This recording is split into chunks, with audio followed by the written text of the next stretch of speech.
description of the Federalist Society's role in your selection as the nominee to say that it was preferred over other groups? Well, my experience was when Justice Kennedy retired on the Wednesday, Mr. McGahn called me later that afternoon, said we need to talk on Friday. He came over to my office on Friday evening or late afternoon. We talked for 3 or 4 hours, interview and going through the usual kinds of questions you would go through when you're embarking on a process like this. And then I met with interviewed with the president on Monday morning.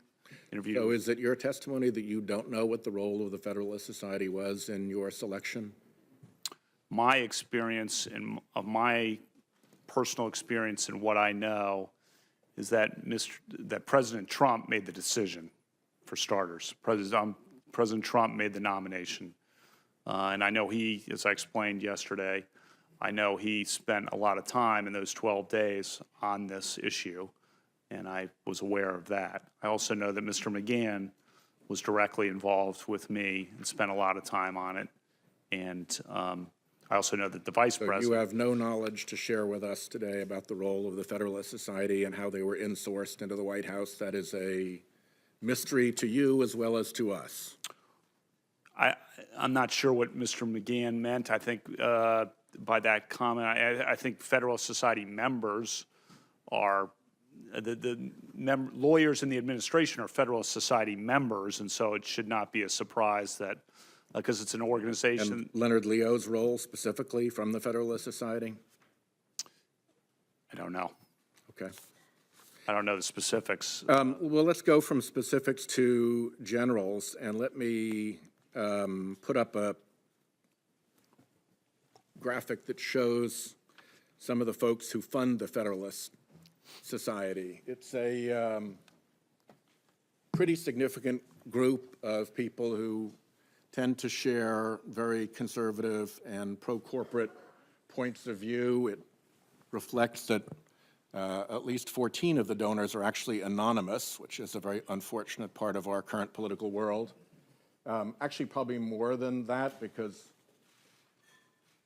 Donors Trust here is an organization whose sole purpose is to launder the identity off of big donors so that a recipient of funds can report that they got the money from Donors Trust rather than the true party in interest. So we don't know how much anonymous money flowed through them. But I would contend that this is a pretty strong group of right-wing conservative pro-corporate funders.